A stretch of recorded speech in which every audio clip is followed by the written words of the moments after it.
দীর্ঘ টালবাহানার পর সুপ্রিম কোর্টের নির্দেশে শনিবার অর্থাৎ আজকে অযোগ্যদের তালিকা প্রকাশ করল পশ্চিমবঙ্গ স্কুল সার্ভিস কমিশন অর্থাৎ এসএসসি। আগামী 7 দিনের মধ্যে প্রকাশ করতে হবে অযোগ্য প্রার্থীদের তালিকা, এমনই নির্দেশ দিয়েছিল সুপ্রিম কোর্ট। সেই নির্দেশ মেনে শনিবার অর্থাৎ আজকে অযোগ্য তথা টেন্টেড প্রার্থীদের তালিকা প্রকাশ করে দিল এসএসসি। এই বিষয়ে শুক্রবার সুপ্রিম কোর্টে চলা মামলার শুনানিতে এসএসসির আইনজীবী কল্যাণ বন্দ্যোপাধ্যায় জানিয়েছিলেন, প্রায় 1900 অযোগ্য শিক্ষকের নামের তালিকা তৈরি হয়েছে। এদিন 8টার পর অযোগ্যদের তালিকা কিন্তু ইতিমধ্যে প্রকাশ করা হয়েছে। জানা গিয়েছে, নবম দশমে শিক্ষক নিয়োগের ক্ষেত্রে দাগির সংখ্যা 993 জন। একাদশ দ্বাদশ শ্রেণীতে শিক্ষক নিয়োগের ক্ষেত্রে দাগি প্রার্থীদের তালিকা ছিল 810 জন। এর মধ্যে নবম দশমে ওএমআর সিট জালিয়াতি করে চাকরি পেয়েছেন 808 জন। এছাড়া র্যাঙ্ক জাম্প করে চাকরি পেয়েছেন বহু প্রার্থী।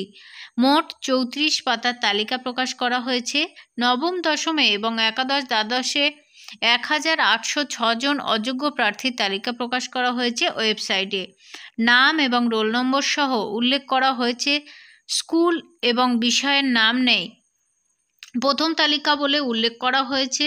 এ বিষয়ে শিক্ষানুরাগী ঐক্যমঞ্চের সাধারণ সম্পাদক কিঙ্কর অধিকারী বলেন, আজ এসএসসি 1804 জন অযোগ্য নামের তালিকা প্রকাশের মধ্য দিয়ে প্রমাণ হয়ে গেল বাকিদের বিরুদ্ধে দুর্নীতির কোনো প্রমাণ নেই।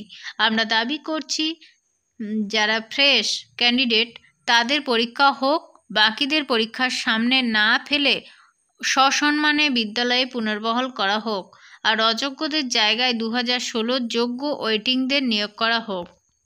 তো তাহলে এই মামলার ভবিষ্যৎ কী হতে চলেছে? বিশেষজ্ঞদের মতে এই তালিকা নিয়ে বিতর্ক শেষ করার পরিবর্তে নতুন করে উস্কে দিতে পারে, যেহেতু দুর্নীতির ধরন এবং বিষয়ভিত্তিক তথ্য অনুপস্থিত।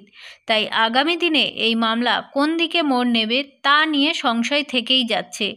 পরবর্তী আপডেটের জন্য প্লিজ আমাদের সঙ্গে থাকুন। ধন্যবাদ।